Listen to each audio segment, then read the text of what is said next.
Good afternoon.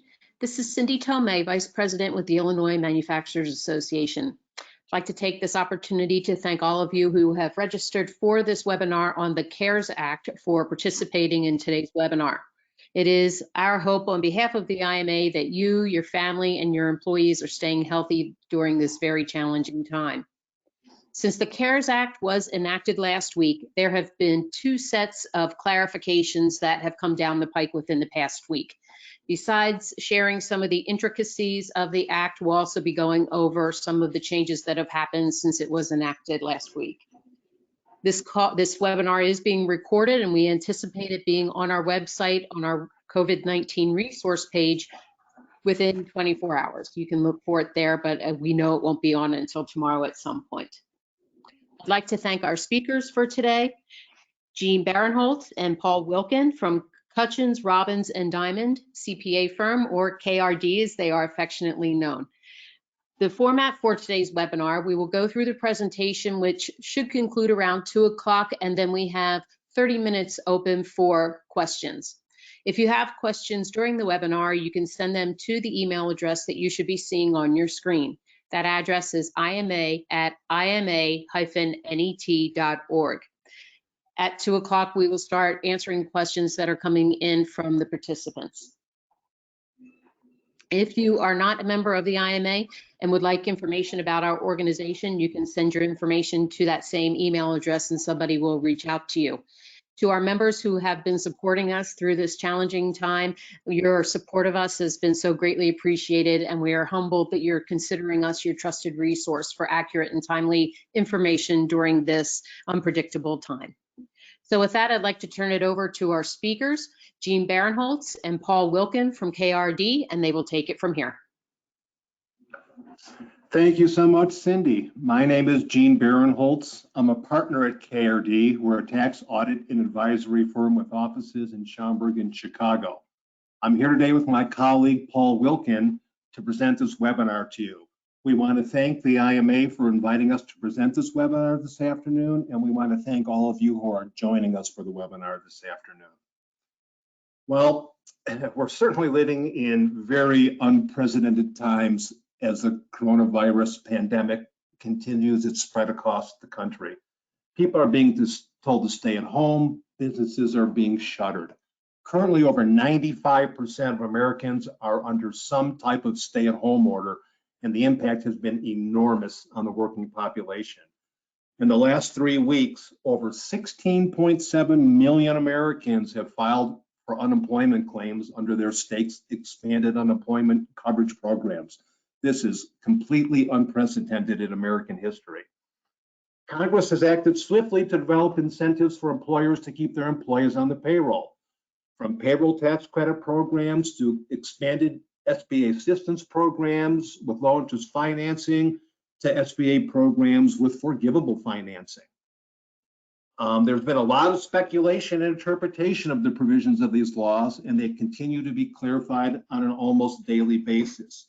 Cindy mentioned that there were 2 clarifications that have come out since the law was passed a week ago Friday. I'll update that to say 3. Another clarification came out yet again yesterday afternoon. So again, there's a lot of things in this that are evolving on an absolute daily basis. A lot of the early questions that people have had are now answered, but there are some more that are still not answered. The banks, let's talk about the banks. The banks are struggling to administer this program, and they've pretty much been left on their own to interpret the rules and regulations of the program because there have been no comprehensive guidelines set forth for them all to consistently follow. Some banks are excluding your employees' withholding taxes. Some banks are going on gross payroll. Some banks are letting you include independent contractors. Some banks are not. Some banks are capping a person's total compensation package, including insurance benefits and retirement benefits, at $100,000. Some banks are just capping the compensation portion at $100,000. Some banks are even telling customers to completely eliminate anybody that makes over $100,000 from the calculation of this PPP loan. There's just a wide variety of methods out there. There's a lot of misinformation out there, and things definitely have not been uniformly applied. All the banks have their own application processes. Some have online portals, some have an interview process, some have a request to be interviewed process. Some want you to mail the information in. It's all over the place, and there's no consistency whatsoever. I'm focusing on the SBA PPP program. This webinar that we're presenting today is with information that's current as of yesterday, but we feel that it's still yet subject to change, especially when we get on the back end, when it's time to certify all of this on the back end, because there are a lot of inconsistencies right now in the way that the clarifications came out versus how things are measured on the back end, and we're expecting some clarifications to come out on measuring things on the back end of this SBA PPP program so that it's consistent with how the funds were administered to begin with. So with that, let's get going. Next slide, please. So the CARES Act. There's pretty much been two major pieces of legislation that have been enacted to assist employers to keep their employees employed. They center around payroll tax credit programs. They center around SBA programs. The two major acts that have come out have been the Families First Act and the CARES Act. Next slide, please. Next slide, please. So my portion of this, we're going to concentrate on what is probably first and foremost in many of you attendees' minds, which is this SBA Paycheck Protection Program, the PPP loans. And we'll also touch on the EIDL program, the Economic Injury Disaster Loan Program. Next slide, please. So a week ago Friday, almost 2 weeks ago tomorrow, the CARES Act was enacted, signed by the president either that evening or the following day. At that point, the SBA was given 15 days to roll out the clarifications and criteria for the loans. Treasury decided to jump that up and wanted banks to roll this program out a week ago tomorrow, last Friday. And as most of you have probably experienced, the process has been very frustrating, to say the least. But let's go over what I consider the main components of the SBA PPP loan. Basically, what I'm going to go over is who qualifies, how much money can you get, how much of it is for, what are the allowable uses of the money, how much of the money is potentially forgivable, and how much of the money will you actually be forgiven. Okay, so we're going to start with who qualifies. So the basics of who qualifies are any business that was in operation as of February 15th, 2020, that has less than 500 employees and that has payroll. Those are pretty much the basics to qualify. Sole proprietors, independent contractors, self-employed individuals, they're eligible as well under the program. They meet the qualification definitions. However, their loan application program is supposed to launch tomorrow as opposed to the corporate programs which launched last Friday. Only one PPP loan is allowed per borrower. I want to address one thing right now under who qualifies, because there has been some speculation or some, I'm not even going to say misinformation, but there still needs to be some clarification.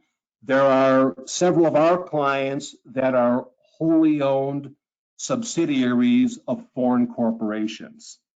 They otherwise meet the eligibility requirements. However, they are majority owned by foreign companies or foreign individuals. It's going to be a while, so. As of right now, There is no method in the They're SBA talking to him or system they- to assign No. them any kind of a loan number, a borrower number, et Every week? cetera, if they are not at least 51% domestically owned.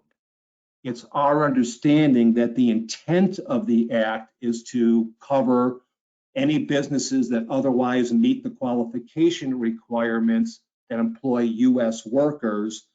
So again, it is our understanding that the intent of the act is to have these wholly owned U.S. subsidiaries qualify for this program. But as of right now, most of the banks are telling the U.S. representatives here that they're not qualifying, or that the SBA won't allow them to be entered into the system.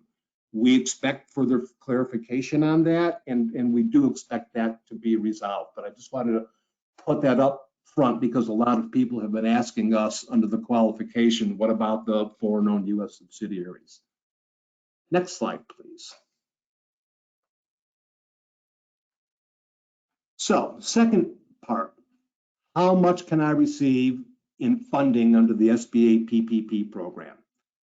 The maximum amount that you could receive is the lesser of $10 million or 2.5 times your monthly average payroll costs for the previous 12 months, plus any disaster loan that you received between February 15th and today for payroll purposes, okay? The payroll costs that you're going to use to compute the average monthly payroll costs are going to be your salaries, wages, commissions, et cetera, that you pay to your employees, your group healthcare benefits, including insurance premiums, your retirement benefits, and state and local taxes assessed on employee compensation, which here in Illinois is, generally your SUTA tax. When the regs first came out, it was unclear if your independent contractors would be counted as a part of your payroll. It has been made perfectly clear under the clarifications that have come out over the past week and a half that independent contractors are not a part of your payroll cost. In fact, it further goes on to clarify that since these individuals are eligible to apply for this program on their own, in their capacity as independent contractors, they're specifically excluded. What's the thing? Next slide. For purposes of the payroll costs. I'll put this on hold and call them. For purposes of the compensation, there was some confusion as to whether the payroll costs that you can account for any individual under how much can I receive is limited to $100,000. The confusion centered around, is that $100,000 in wages only, or is the person's entire package, including health insurance benefits and retirement benefits, limited to the $100,000? A lot of speculation on that. Many banks applied this different ways. The clarification that came out on April 6th, if anybody cares to see the clarifications that came out, you can just email me and we can send you those 3 sets of clarifications that came out. The guidance issued on April 6th under question number 7 made it perfectly clear that only the wage portion is limited to the $100,000. Also in these clarifications, a lot of people have been asking us, 12 months of payroll, do I use 2019? Do I use the most recent trailing 12 months? One bank is telling me this, another bank is telling me that. The regs that came out made it clear that you could compute your average monthly payroll costs either using 2019 as your baseline or the trailing 12 months. But generally, your lending institution is going to dictate that time period for you. Okay. There's provisions in the law that if you're a seasonal business, how to compute your average monthly payroll costs. There's provisions in the law about what if you weren't in operation last year, et cetera.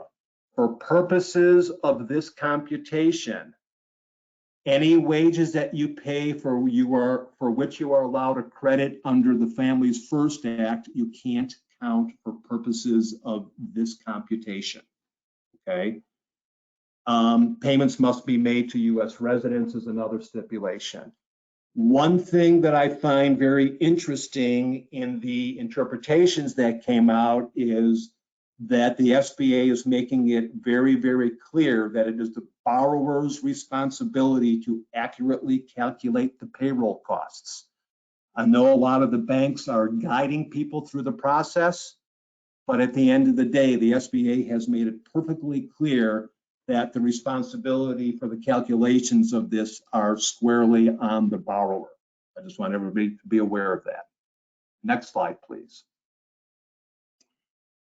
Third, what can I use the money for?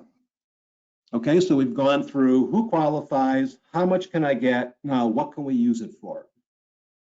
The money can be used for the payroll costs that we defined above, which also includes your health insurance and retirement benefits.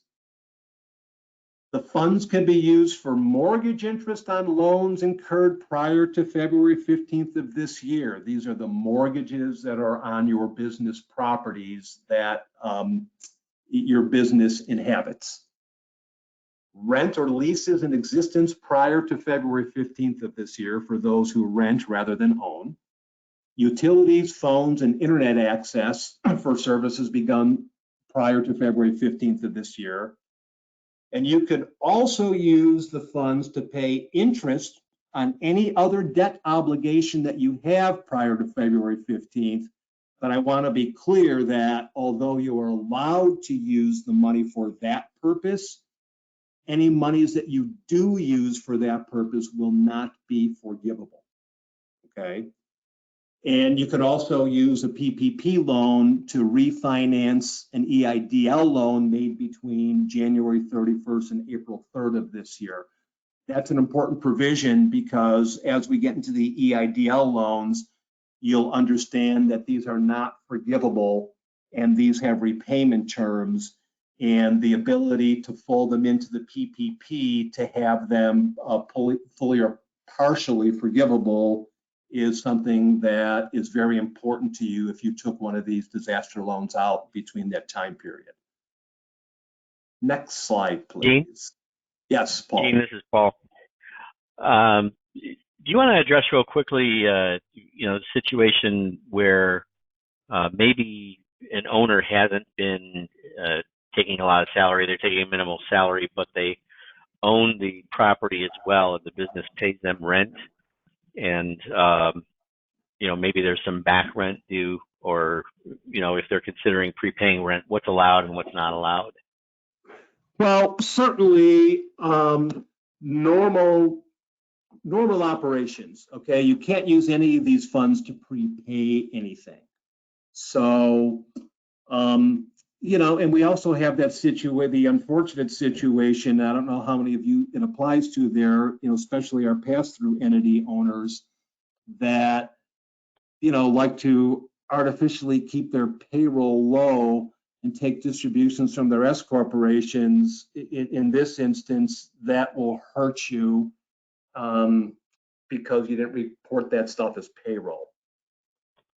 I'm going to move on. We've already gone over, but I just want to reiterate what counts as payroll costs. Again, it's your gross wages with no offset for the withholding taxes for Social Security and federal withholding taxes.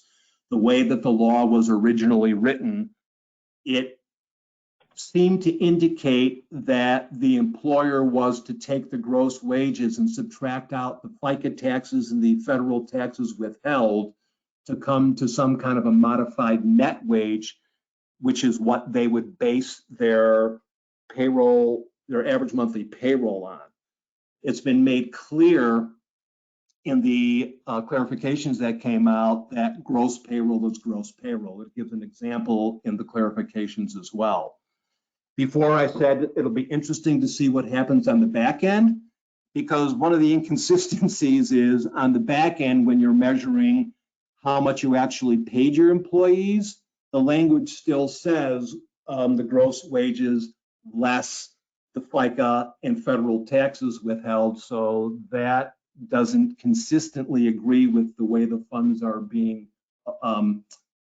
doled out to you. So again, I expect further clarification on the back end that they'll use the same measuring criteria. Again, insurance premiums, retirement benefits, state unemployment taxes, etc. For the sole proprietors out there and the independent contractors out there, same. The wage piece is capped at the $100,000. Next slide, please. The loan terms. We'll get into in a minute how much is potentially forgivable and how much is actually forgivable. But for those who end up with a loan with the SBA, here are the loan terms. Originally, the loan terms were supposed to be 10 years at 4%. And the clarifications that came out, this became 2 years at 1% with a 6-month deferral. And then during that deferral time, interest will accrue during the deferment period. Unlike most other SBA programs, these loans require no personal guarantee. They are not made based on creditworthiness. There's no collateral required. There are no bank fees. There are no SBA fees. So again, really the SBA is cutting down the costs on these and really expanding the availability. One other requirement that they've waived is generally when you go through the SBA, you have to prove that you're unable to obtain credit anywhere else, and that has been waived for this as well. Okay. Next slide, please. Okay, so how much, so this is going to be the last two pieces that are important in this, which basically comes down to how much of my loan is potentially forgivable and how much will actually be forgiven. So when you get the loan proceeds from the date the disbursement is made to you, that becomes the quote unquote covered period. The covered period is defined as the 8 weeks immediately following the disbursement of the loan to you. So the basics of this is that you have an 8-week period from when you get the funds to spend the money on the approved expenses that we went over above, okay? So again, on your payroll costs, your health insurance, your retirement benefits, your mortgage or lease payments, your utility payments, etc. 8 weeks to spend the money. At least 75% of the loan proceeds must be used for the payroll cost portion of this, okay? When the bill originally came out, that was not even a part of it, but that has been clarified to outline that 75% of the proceeds must be used for the payroll portion of this, okay? Also, what I want people to understand is if you did get an EIDL, a disaster loan for the purposes of payroll, and you rolled it into the PPP loan, which if you got the EIDL loan for payroll, and then you want the PPP loan, you're going to be required to roll those two loans together. And we'll get into the EIDL loans in a second, but there's a provision in the EIDL loans to request an immediate $10,000 quote unquote grant. So if any of you have gone through that process and then have rolled the EIDL loan into the PPP loan, the $10,000 grant that you were given won't be forgiven. It's not that it's not forgiven through the disaster loan, but then 10,000 of your PPP loan will not be forgiven if you took advantage of that program. So I want people to understand that, okay? So again, the amount that's potentially forgivable is spending the money on the approved purposes within an 8-week period following the disbursement of the loan, so long as at least 75% of the proceeds are used for your payroll costs, okay? That's the basics of what's potentially forgivable.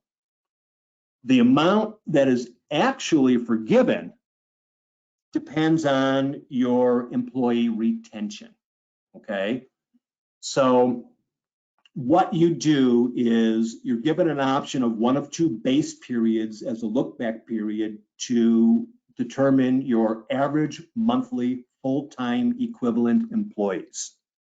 The base periods that you are allowed to use are either February 15th, 2019 through June 30th of 2019, or January and February of 2020. So you can use either one of those for a baseline to determine your number of average monthly full-time equivalent employees. On the back end, the amount that's actually forgiven is solely predicated on your ability to retain your headcount. Okay, so as an example, if in your base period you have 100 employees, and then in the back end measuring period, which we'll discuss in a second, you have 90 employees, generally only 90% of your loan will be forgiven. Okay, so it's completely predicated on the retention of your headcount. It is also predicated on payroll levels. Any employee that you have that makes less than $100,000, you cannot reduce their compensation by more than 25%. That will also impact the amount of the PPP loan that is forgiven. Okay, so what this really means, it's a little confusing, and this has been a source of confusion for many people.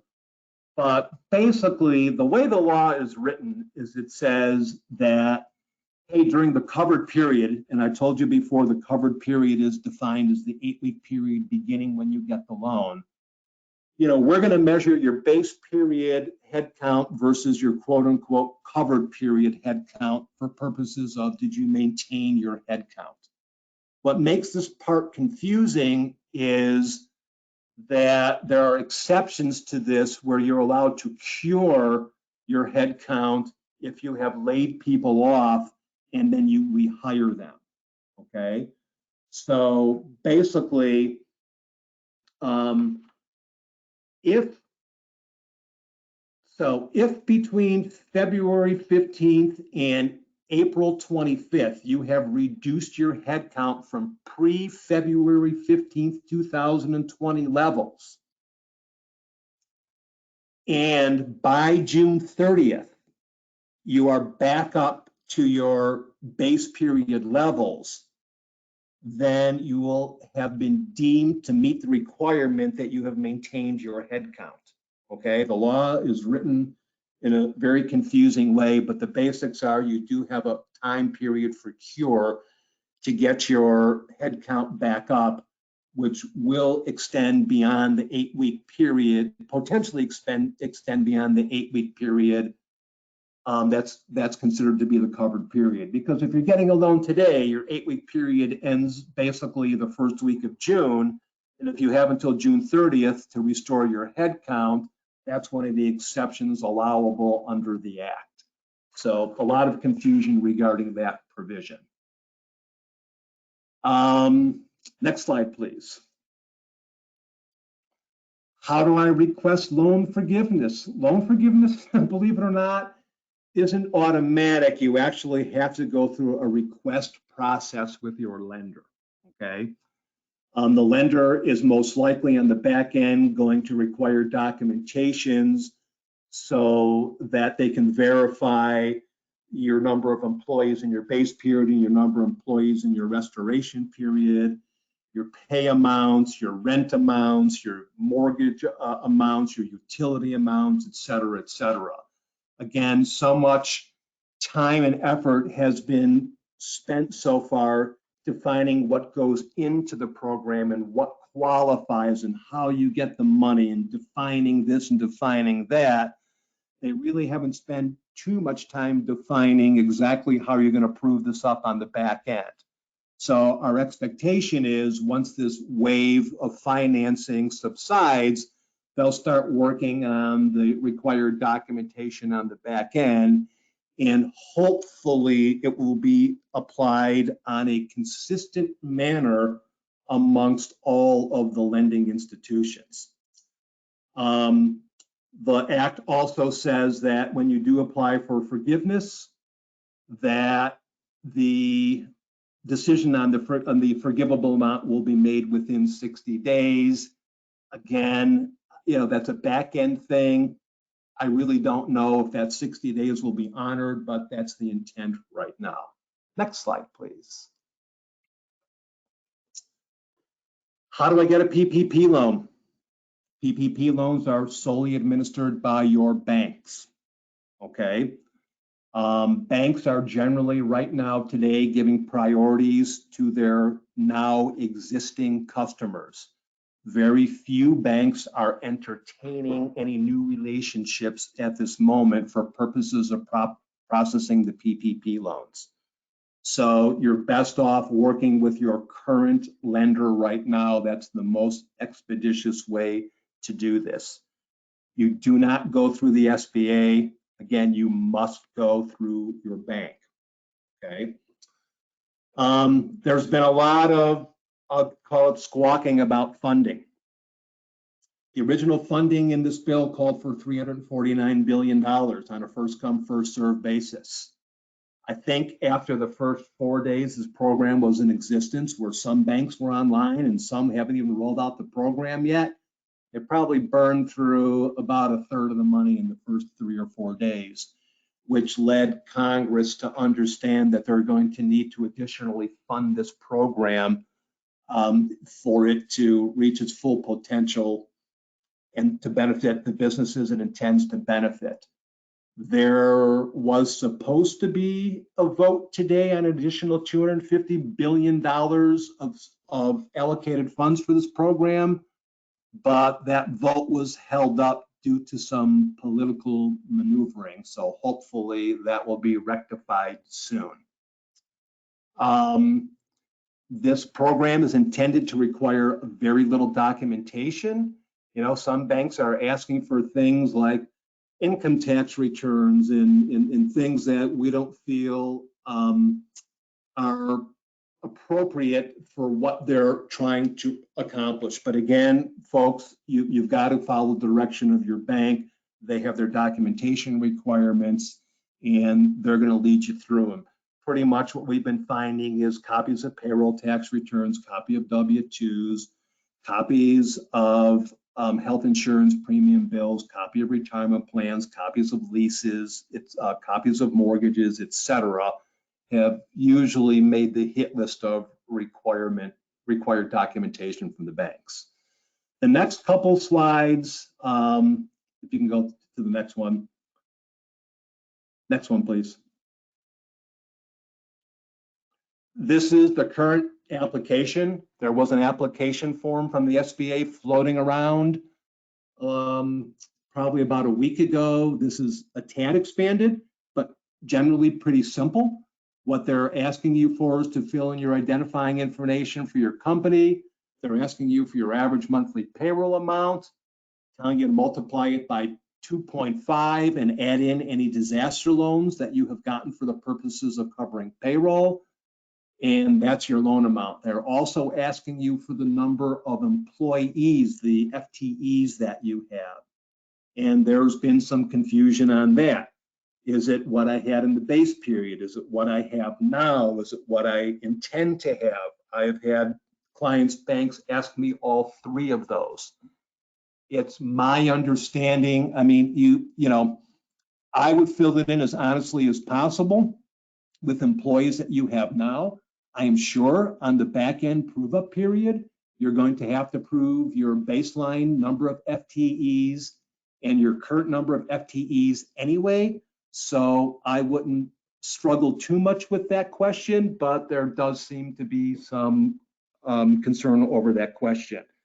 They want to know who owns you, anybody 20% or more, and then there's some questions that you are being asked, and then some certifications that you are being asked to certify.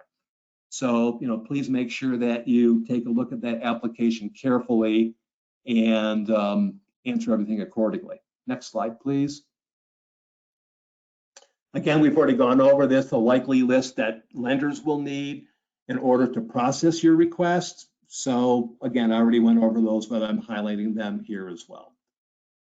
Next slide, please. I'll spend only a little bit of time on this. the economic injury disaster loans, the EIDLs. So the EIDL is another SBA program that offers up to $2 million of, it offers loans up to $2 million for businesses for pretty much any purpose, not specifically only for payroll and rent and utilities. The EIDL loan is not a forgivable loan, okay? Understand it's a completely different program. It's it goes through the normal SBA underwriting processes. You apply for the loan, you supply documentation, which is going to be much more documentation than you would need for the PPP. You're going to go through an underwriting process.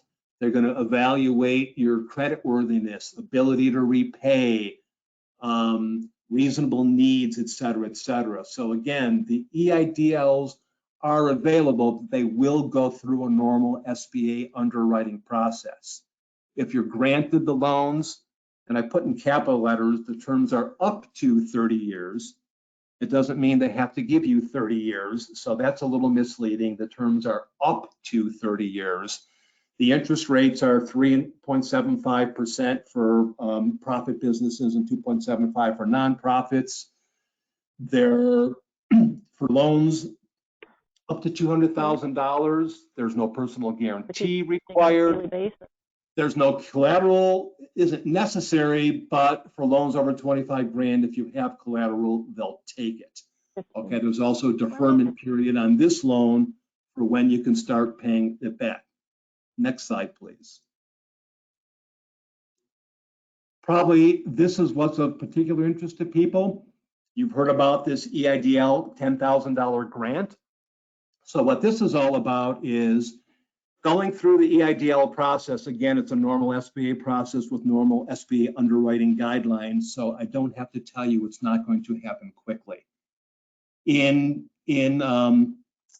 acceptance of this not happening quickly, or recognition of it, the SBA has said, hey, what we'll let you do is when you apply for these disaster loans, we'll let you apply for an immediate $10,000 grant right now for working capital while your loan works through the process, okay?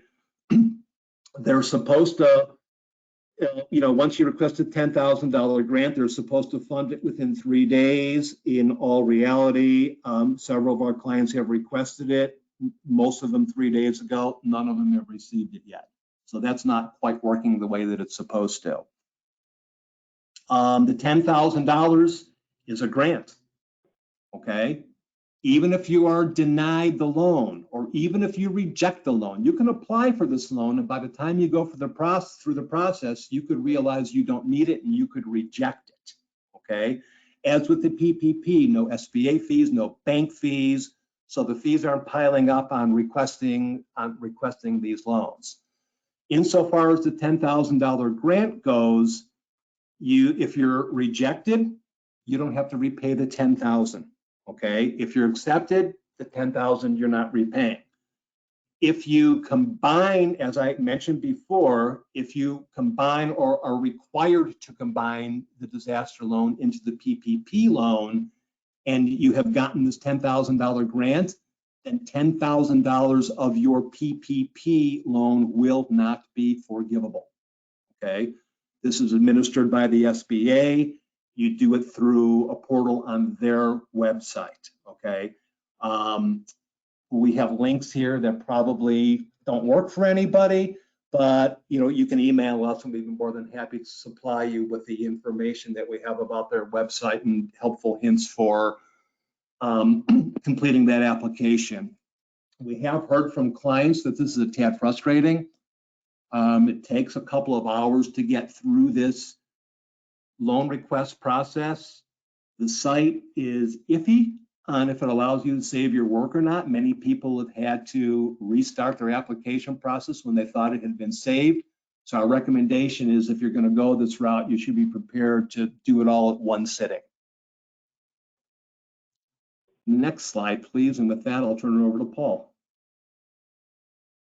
Well, thanks, Gene, and thanks for doing a great job in explaining those SBA programs. My name is Paul Wilkin. As you probably figured out, Gene is the brains of the operation here, and I'm the pretty face. In all seriousness, though, we have been recommending to just about anybody that will qualify that PPP loans are really your best way to go, your best option that's available right now for generating cash to meet your operating expenses, keeping people employed. There may be some companies that don't qualify. And, you know, there are some companies we've heard who are just saying, hey, you know what, I'm doing fine. I've got revenue coming in. I've got a bank line of credit I can draw on. I don't want to go for the PPP loan. I'll leave that money for businesses that really need it. So for whatever reason, if you are not taking advantage of the PPP loans, then these provisions that I'm going to talk about here in the next few minutes may be helpful for you in generating some cash flow to keep business going during these difficult times. As you'll see, most of these are kind of mutually exclusive. So if you're using PPP, then you're not going to be able to take advantage of these provisions. So let's move on to the next slide. So the first thing we want to talk about is in the CARES Act, there's a provision that allows businesses to defer their payroll taxes that they've incurred since the enactment of the Act, which was March 27th of this year, all the way through the end of this year. So the government is saying you can hold on to that cash, use it this year, and as long as you get caught up over the next 2 years, we're not going to penalize you. As a lot of you may know, you're a weekly depositor, you're a semi-monthly depositor, whatever the case may be. If you don't make those deposits on time, typically, then you have to pay a penalty. And so that penalty is going to be waived. Now, the deferral only applies to Social Security taxes. So, FICA, we have that 7.65%. That's made up of two components. 6.2% of that is the Social Security. The other 1.45 goes to Medicare. So you're still going to have to deposit your Medicare taxes, but at least the Social Security taxes, you can hold on to those, and you can make that up over the next 2 years. This does also apply to self-employed individuals. I don't know how many self-employed folks we have on this call. It is possible maybe you've got your business in a single-member LLC, something like that, so you would count as self-employed for tax purposes.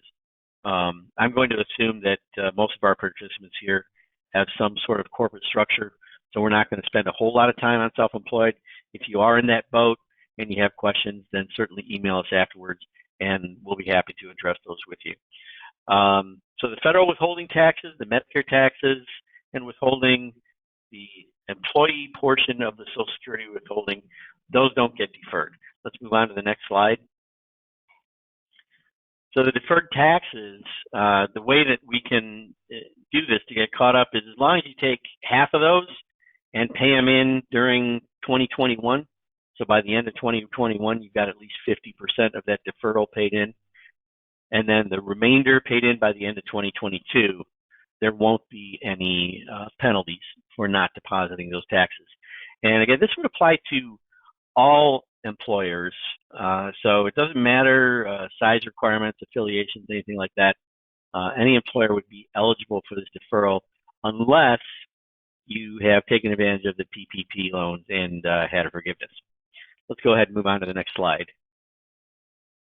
The next thing we want to talk about here is the Employee Retention Credit. This was established by the CARES Act, and all eligible employers are allowed a credit against payroll taxes. It's 50% of the qualified wages of an eligible employee, and that applies for wages paid going back to March 13th through December 31st of this year. Self-employed individuals are not eligible for this credit against self-employment earnings. So this only applies to companies that actually have payroll. So the maximum amount of qualified wages that we're going to take into account is going to be $10,000. And that's not $10,000 per quarter, that's $10,000 for the entire period. So the maximum credit then is 50% of that, $5,000 per employee, which can still add up. You got 100 employees, that's pretty substantial. The credit is refundable. if it exceeds the employer's Social Security or railroad retirement tax due in a quarter. What do we mean by refundable? Refundable means that if the amount of the credit is more than your liability for those taxes, you can get a check back from the IRS. And so this is one way that Congress is looking at getting cash into employers' hands. We'll provide refundable credits, and that way we can have the IRS send the money to them directly. So let's move to the next slide.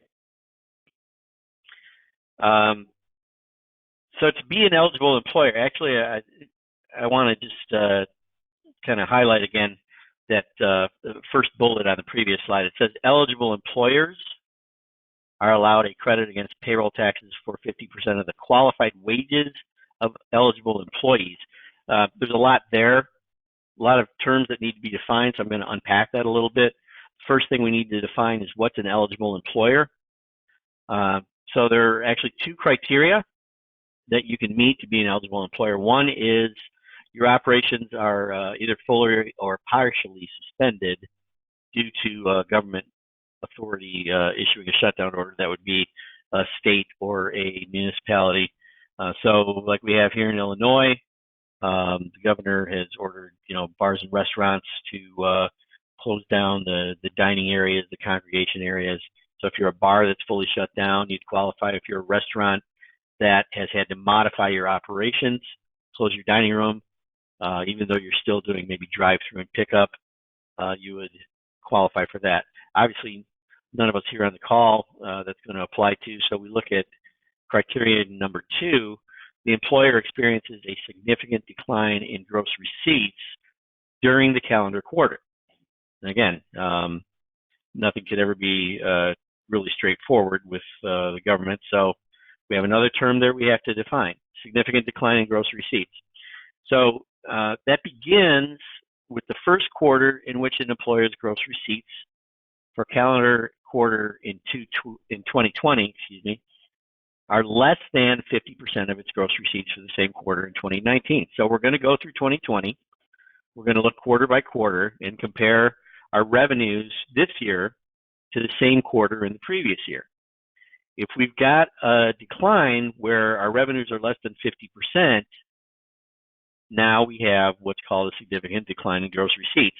And that's going to last up into the first calendar quarter in 2020, where the gross receipts are greater than 80% of the gross receipts for the same quarter in 2019. I know that's a bit confusing. So let's move to the next slide. We'll look at a quick example. So let's say you've got gross receipts this year of 100,000, 190,000, and 230,000 in your first, second, and third quarters. Okay, in 2019, you did 210, 230, and 250 in those same quarters. So when we do the comparison, our first quarter, 100,000 compared to 210,000, that's 48%. Our second quarter, 190 compared to 230, that's 83%. And our third quarter, 230 out of 250, that's 92%. So we had in the first quarter a significant decline in gross receipts according to the definition, right? Because we're less than 50% of the previous year's quarter. So that gross receipts decline is going to end on the first day of the third quarter of 2020. That's the quarter following the quarter in which we hit 80%. So we got up to 83% in the second quarter. So we go all the way through the second quarter, and the third quarter is where that decline ends. So we're entitled to a retention credit with respect to the first and second calendar quarters. Next slide, please. Now we need to also define what are qualified wages. And there's really going to be kind of two groups, two strata that the businesses are going to be divided into, and it centers right around the 100 employee mark. So if you average more than 100 full-time employees in 2019, qualified wages are going to be the wages that you pay to an employee for the time that the employee is not providing services due to an economic hardship that was previously described with, for example, a shutdown order. the qualified wages for that employee can't exceed what the employee would have been paid for working an equivalent duration during the 30 days immediately preceding. So if you have more than 100 employees, we're only going to look at the people who actually need to stay home and can't work because, they're caring for somebody who's affected by the virus, or, their children are out of school, et cetera. If you have 100 or fewer full-time employees, when we look at 2019, then qualified wages are going to include all the wages that you paid to any of your employees during this economic hardship period. So in our example, that would be the first 2 quarters of 2020. How do we define a full-time employee? We're going back to the same definition we had for Obamacare, looking at full-time equivalents. It's 30 hours a week, and the full-time equivalents are based on that standard as well. Let's move to the next slide. So how do we claim the credit? We're actually going to claim the credit on Form 941. So technically, it's going to be claimed when we file our payroll taxes at the end of the quarter. But we don't want to have to wait 90 days to realize the benefit. That's certainly counterproductive. For the government to say, well, we're going to help you out, but then you're going to have to wait 3 months to get the cash. So what they said is there's a couple of things that you can do. First thing is reduce your payroll tax deposits. Hold on to your cash. So we want to go through and figure out what's the amount of our credit. And we want to reduce our payroll tax deposits by the amount of the credit that we're going to have coming back. Now, if we find out that the credit's going to exceed what we have to deposit, or it's going to exceed our tax liability, we can actually request an advance of that money coming back from the IRS. Remember, I told you that this is what they call a refundable credit. So the government can actually cut us a check back for the amount of the credit that exceeds what our liability is going to be. And the way we do that is we're going to file an IRS Form 7200. Shockingly, this form actually came out last week, which was amazing to me because the IRS in getting forms out is usually about the speed of a glacier. But they did this pretty quickly. So there's a Form 7200. I'll show you what that looks like in a second, but I just want to point out that, again, any company that receives a PPP loan cannot claim the employee retention credit. So if we look on the next slide here, you'll see we have a teeny tiny picture of Form 7200. Sorry I couldn't get that bigger for you, but I did want you to just see that this form is out. It's available now. And the way that you use this is you report how much you reduced your payroll tax deposits. If the credit you have coming back is more than that, then the difference is what you can request from the IRS. And they say, you have to, the only way to file this form right now is to fax it in. There's a fax number in the instructions for the form. You fax it in, and they're saying that the money should be paid within 2 weeks back to the business. Now, there's nothing that we've seen in the instructions or the regulations that would prevent you from figuring out what your advance would be for the entire quarter. So that's what I would advise people to do is, get together with your payroll company, get together with your CPA, and figure out what's my credit going to look like for the quarter, and request as much of that advance as you possibly can now. Get the money up front, so that'll help you fund your payroll costs ongoing for at least for the rest of the time, hopefully, that we're going through this coronavirus pandemic. Let's go to the next slide. Now, in addition to the CARES Act, we had the previous act that was passed, the Families First Coronavirus Recovery Act, and that had some credit provisions in it as well. They're a little bit similar, but they're more targeted. First half of that act is called the Emergency Paid Sick Leave Act. It deals with sick leave, and employers that have fewer than 500 employees are actually required to provide paid sick time to people that are affected by the coronavirus. And there are 6 criteria that they lay out. You'll notice the first 3 deal with the individual employee themselves. The employee is subject to quarantine. The employee's been advised by a healthcare provider to self-quarantine. The employee is experiencing symptoms themselves and seeking a medical diagnosis.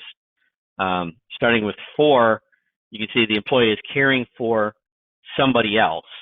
And let's move on. And next slide, you'll see 5 and 6 as well. The employee caring for a son or daughter, the employee experiencing any other substantially similar condition. But generally, those are 4, 5, and 6 are instances where the employee is caring for someone else. And the reason that distinction is important is in how we calculate the credit. So we're allowed a credit against wages paid for sick leave for any of the 6 reasons that we defined. So if the sick leave is related to the employee themselves, that would be items 1, 2, and 3, then the total wages we could take into account are limited to $511 per day. Maximum of 10 days, so that would be $5,110 total. If an individual is on sick leave due to 4, 5, or 6, where they're caring for somebody else, then their wages taken into account are limited to $200 a day. And again, that's calculated over 10 days, so that would be a maximum credit of $2,000. Now, for the first 3 criteria, the pay rate that we're going to use is the greater of their regular pay rates or the federal minimum wage or the state and local minimum wage, which in Illinois right now is $9.25 as of January. So we're really looking at their regular rate of pay or the $9.25, and that's going to be capped at the $511 per day.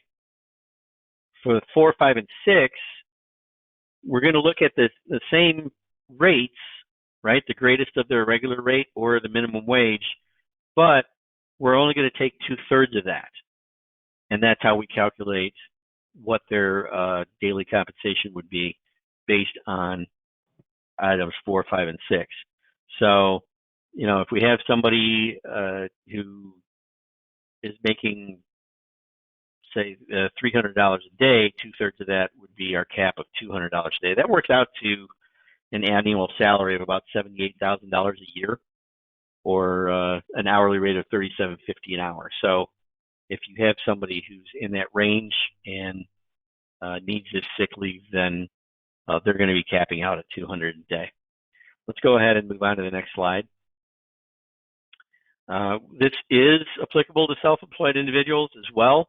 The calculation is a little bit different for self-employed, but they are eligible to get this credit against their self-employment taxes. The wages that are included in the credit calculation, along with healthcare costs, I'll get to that in a second, whatever we take this credit against is going to be added back to income. So if we wind up taking a credit, $10,000, then that $10,000 is going to get added back into our income when we file our income taxes at the end of the year.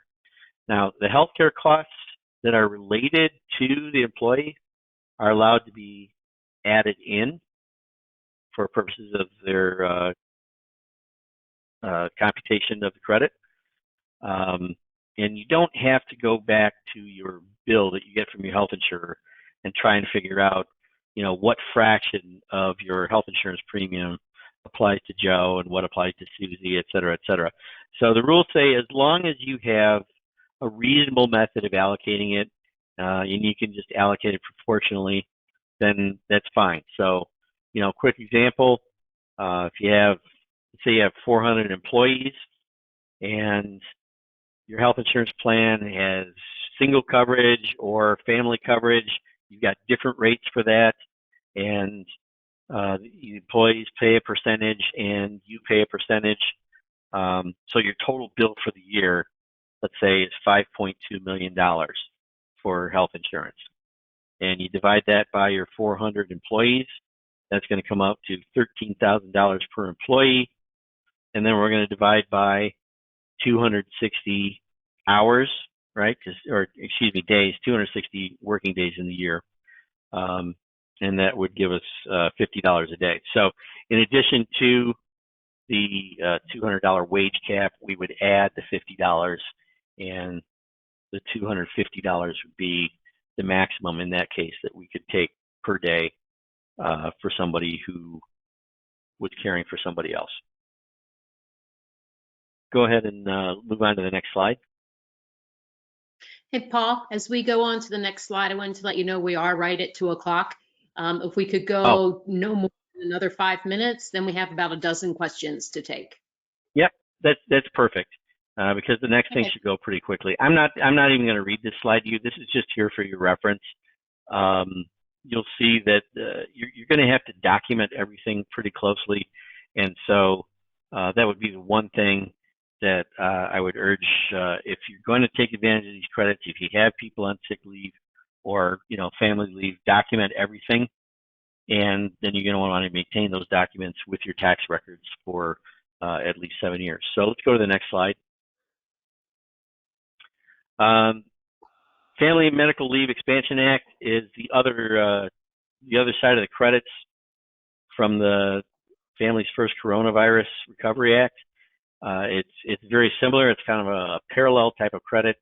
The difference here is that really we're only looking at, from those 6 factors, we're only looking at factor number 5. So if you have somebody who's got to stay home to take care of their family, usually because they have a minor child, school's closed, or the care provider isn't available, then they would take this leave. Now, the first 2 weeks are unpaid, so you can take the sick leave for the first 2 weeks, then this tacks on for another 10 weeks. Like we said, the maximum is $200 a day. Next slide. So it's again, it's a maximum of $10,000. Self-employed individuals are also eligible for this because it's a parallel type of credit. Going to add back, just like we did with the sick leave credit, add it back to income for income tax purposes.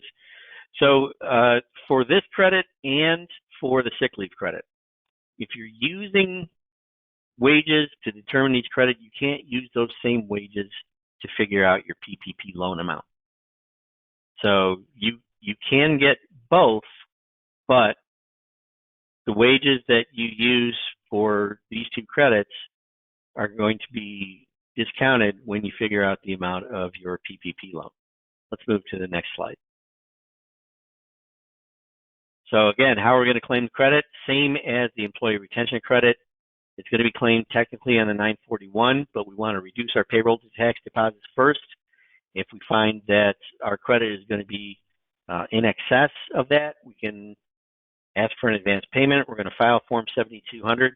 And by the way, there is no limit on the amount of Form 7200s that you can file during the period. So if you wanted to calculate one and fill it out for every pay period and send it in, you can do that as well.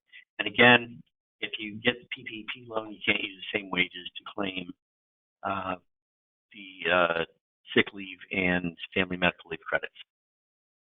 Next slide. Just a couple of quick tax law changes we want to mention. There were changes to net operating loss rules. We can now carry those back.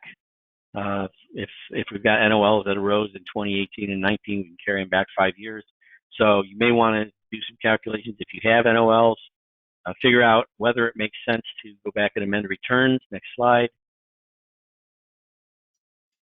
There was a technical correction. We've been asking for this since the Tax Act in 2017 was passed for qualified improvement property.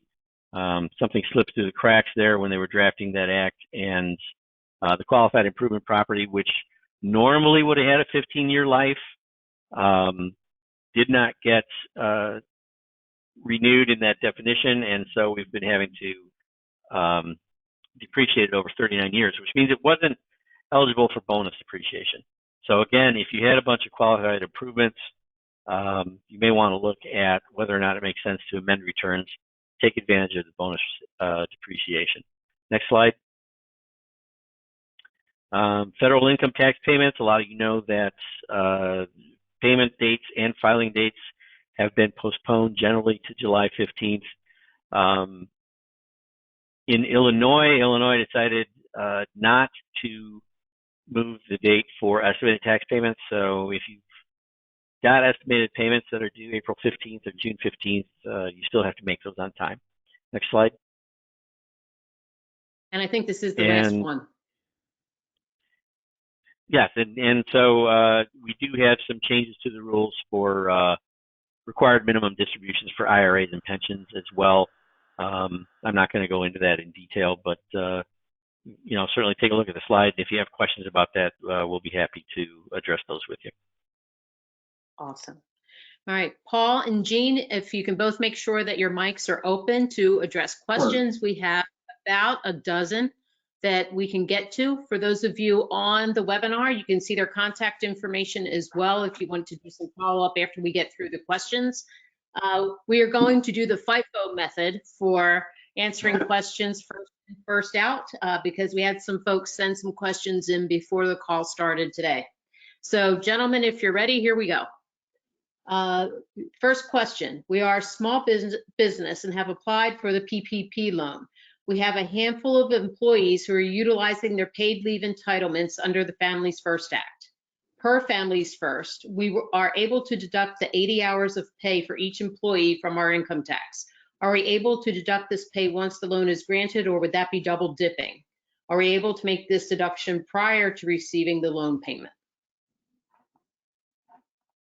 Well, just a little bit of clarification there. So the pay that you're paying to the employees under the Sick Leave Act provisions is not going to be an income tax deduction because you're getting a credit for that, right? So that's going to be added back when you file your income tax return at the end of the year.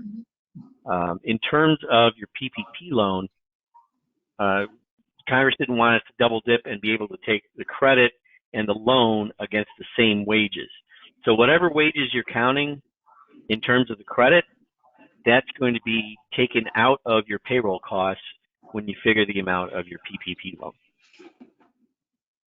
All right. Next question, Jean, I think you tackled this as soon as we started the webinar today. If banks we have current relationships with are not as yet able to help us, is there anything we can do?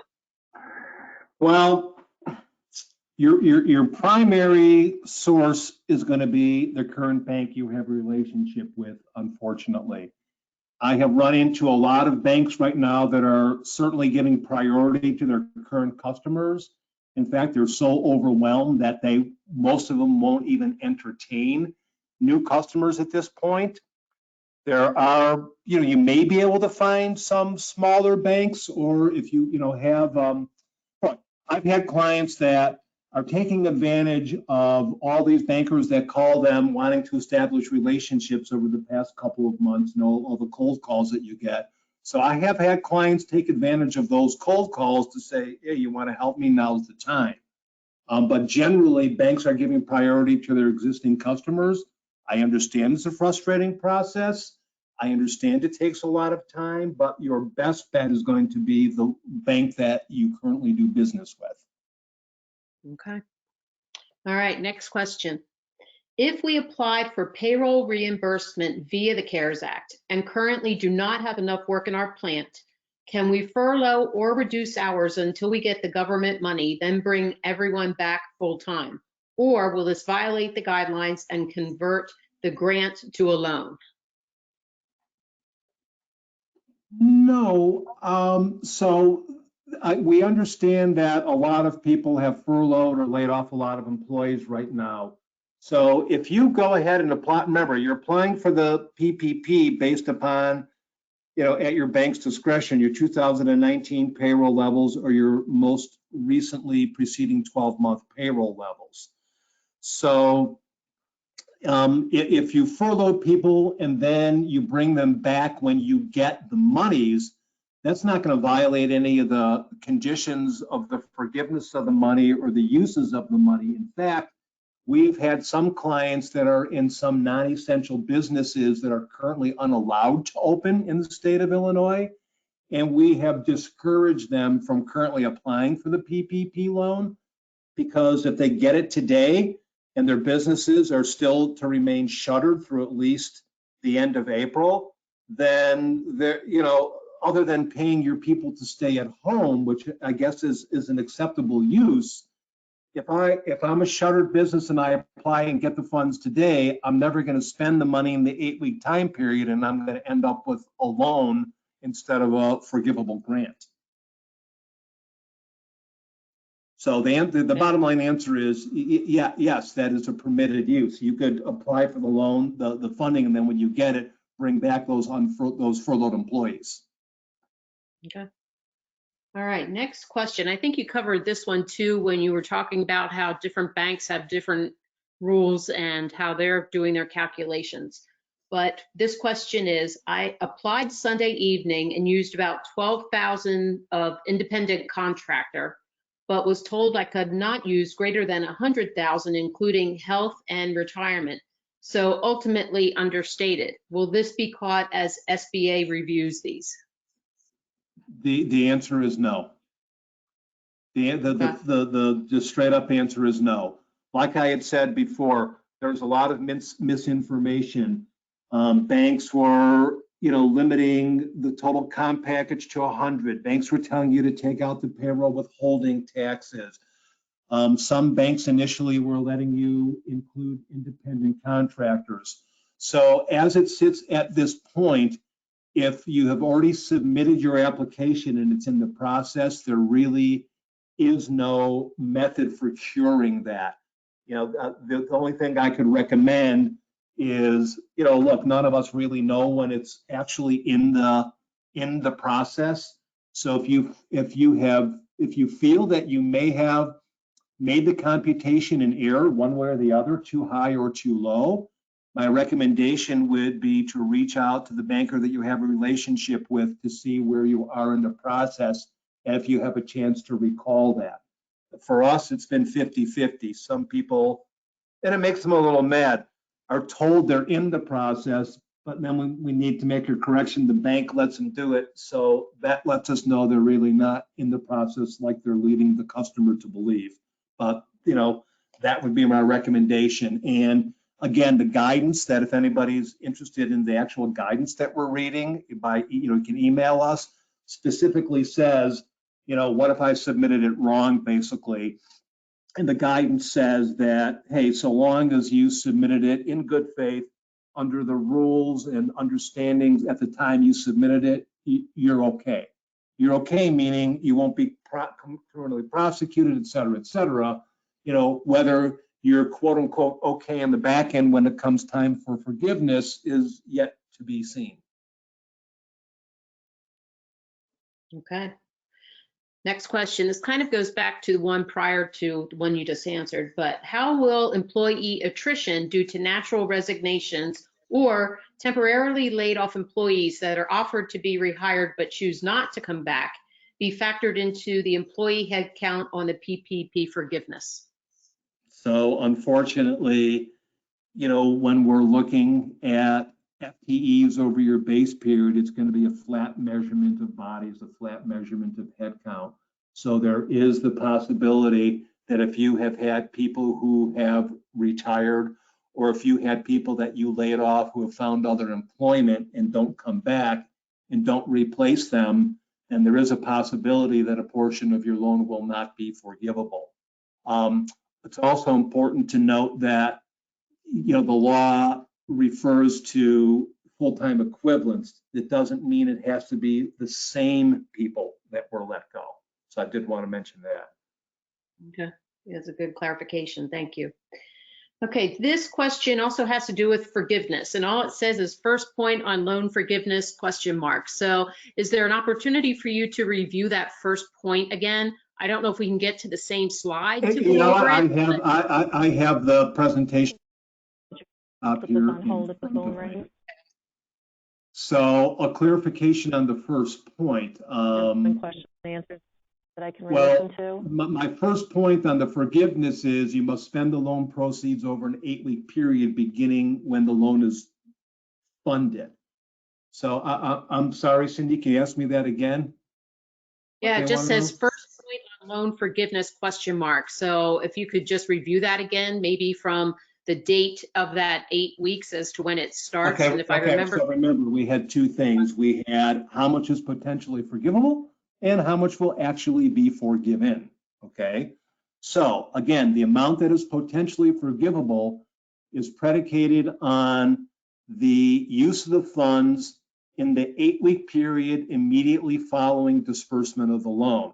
So as long as you spend the funds in the 8-week period on acceptable purposes, then, you know, it factors into it is forgivable. And again, the acceptable purposes are your payroll costs, including health insurance premium and retirement benefits, any mortgage interest or lease payments, any utilities. And again, we did have the one piece that you can use the money to pay interest on other debts, but that piece is not forgivable. So again, so long as you use the money within the 8-week period on allowable expenses, and at least 75% of the loan proceeds are used for payroll costs, then it should entirely be potentially forgivable.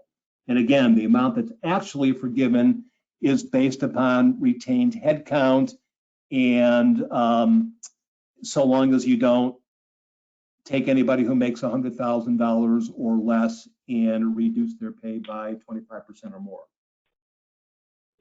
I think the next question you covered as well, but it kind of plays into the Families First Act.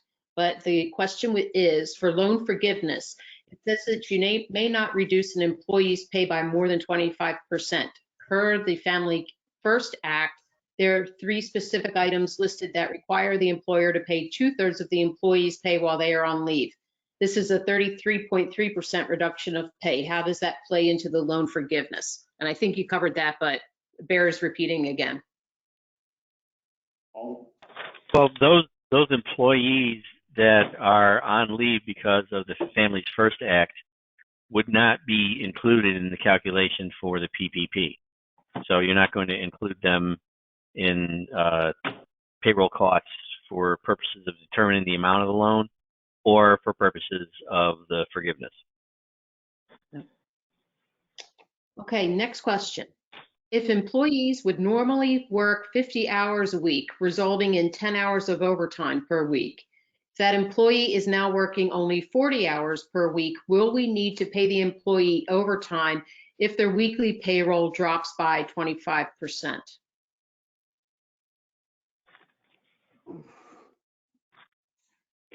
Boy, I'm going to be perfectly blunt with you. I think the intent of the law is to keep people employed on what's considered a full-time equivalent basis, which is defined as 30 more hours a week. So it is my understanding that if I've got somebody who's regularly working 50 hours a week, which includes overtime, and now is down to 40 hours a week regular time because there's no need for the overtime, that piece won't be held against you in the back end measurement period. Okay. You know, it's more along the lines of if I'm paying somebody $25 an hour, I can't cut them down to 10. All right. Thank you. Okay, next question. Since payroll is paid in arrears, will the 8-week period be calculating using accrual basis if the business is accrual, or will it be cash? Oh gosh, you guys are getting way too technical for the SBA and for your local bank. They generally don't understand either of those concepts. But the way the law it is written, I anticipate it is going to be on an actual cash basis, what you actually have paid during that time period, not what you've accrued during that time period. Okay. All right. So this goes back again to, oh, I'm sorry. Disregard what I just said. Here's the next question. Does this credit reduce the PPP forgiveness possibility or just the average payroll calculated at 2.5 times for loan amount? So that depends on which credit we're talking about. If it's the employee retention credit, the employee retention credit totally disqualifies you for the PPP. If we're talking about the credits that relate to the sick leave and the family and medical leave, then we're just looking at not using the same wages to determine both, right? So if we've calculated credit based on certain wages for people that were paying sick leave, we're not going to include those wages in the calculation of our PPP loan amount. Okay. All right. To those of you that are still participating on the call, I'm about to ask the last question. So if you have a burning question, now is the time to get it in, because I'm about to ask the last one, and then we can bring this webinar to a close. Last question that I currently have is, there is a sense of urgency to apply as we are worried that PPP funding will run out. Do you not feel this is an issue? Earlier today, we heard 100 billion has already been distributed. That doesn't count all those whose applications are in process. Oh, certainly. I mean, okay, clarify. I won't say actually distributed yet, the PPP loans, but we'll call it reserved, okay? And yes, absolutely. That's why there was such a panic of the banks opening up their portals at 8 o'clock Saturday night, at 11 o'clock Sunday night, because the SBA, when they came out with their first corrections to all of this, they made it clear. And if anybody, again, is interested in seeing the answers to the questions, I mean, they made it real clear and italicized in one of them. This is on a first come, first served basis. So, you know, when we saw that, we knew that that would do nothing but strike panic in the hearts of many. And we figured, boy, when we were first talking about this before it passed, we figured that we were going to have to spend the entire weekend, last weekend, boning up on this, because this was going to be first and foremost on every single person's mind, and there was going to be a run on the bank, and that's exactly what happened. Banks' websites crashed; they couldn't handle it. It was just never mind. There was a term I'm going to use, but I won't use it on a live webinar. It was just terrible. In recognition of that, Treasury has come out and actually McConnell has requested an additional $250 billion in funding for the program, which was supposed to be voted on today.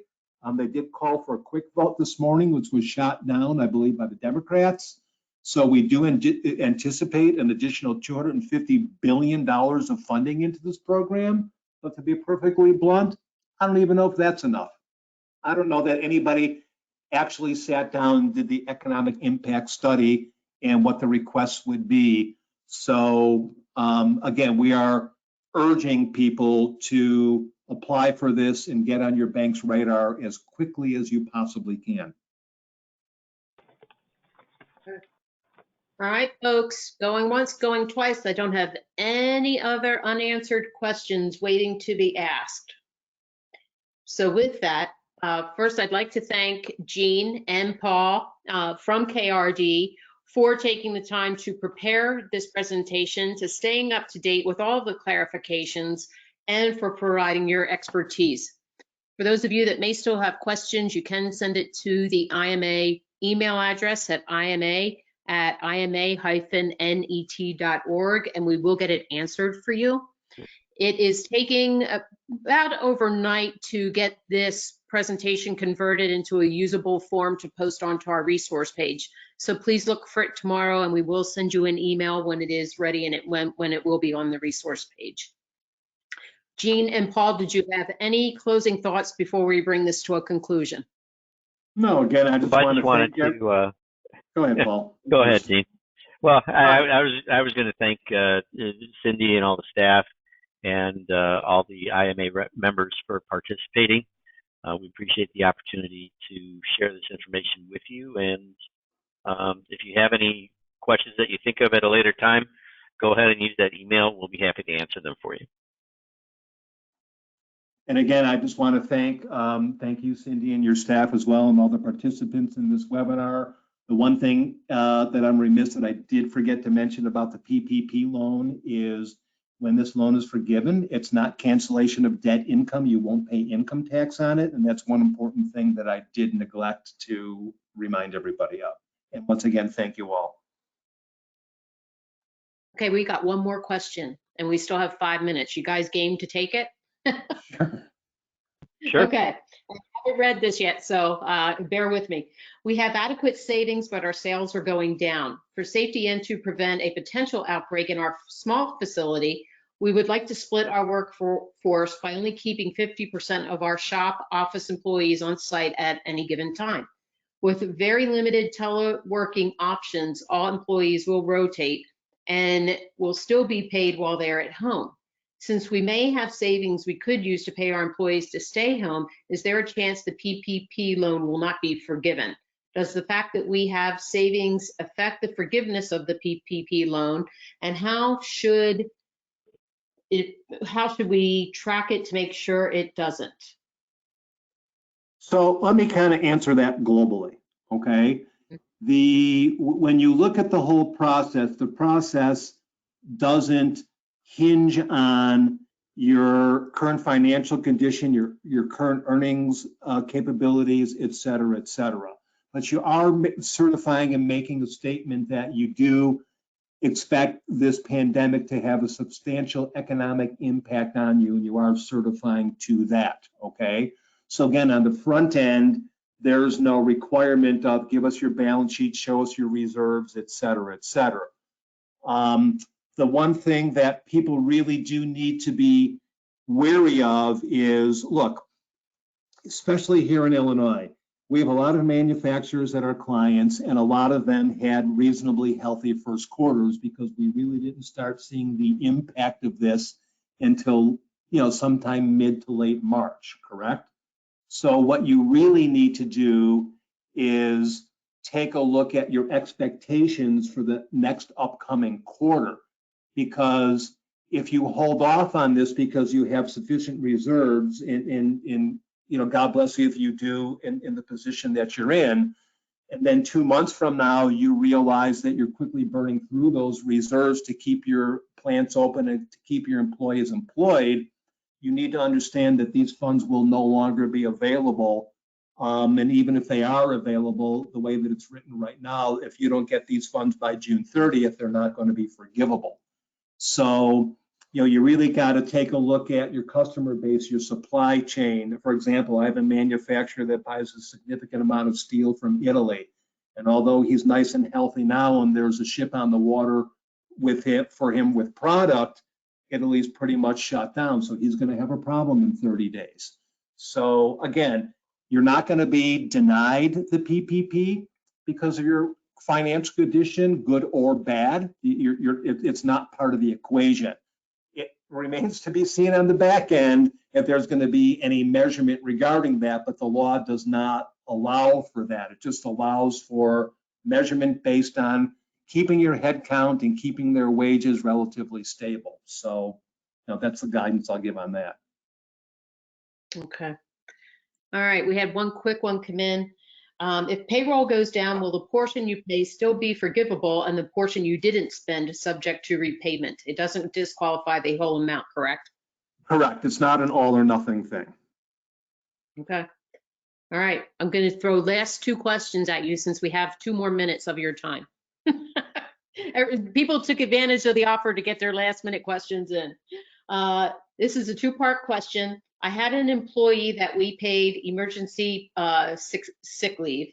If I take the tax credit for this, will that reduce the PPP that I already applied for? And then the second half of that is, I missed the FTE periods used as the baseline to compare to the 8-week period FTE after we received the PPP and ask forgiveness. All right, I'll address the baseline periods, and Paul, let you address the family leave issue.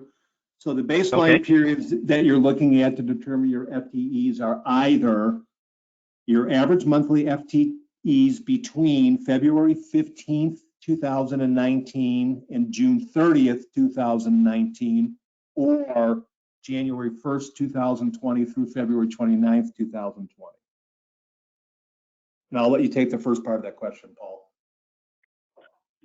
Yes, and with regard to the first part of the question, you would reduce the wages that you're using to calculate your PPP by the amount of the wages that you're using to generate the sick leave credit. Well, what if somebody has already applied for the PPP and then after that they've gone through the family sick leave route?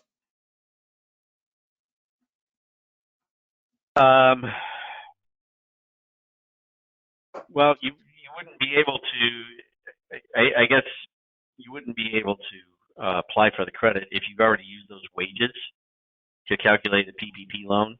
And let's say that the PPP loan is granted based on your payroll costs, including those wages, then you just can't go apply for the sick leave credit against those wages. You already got the loan.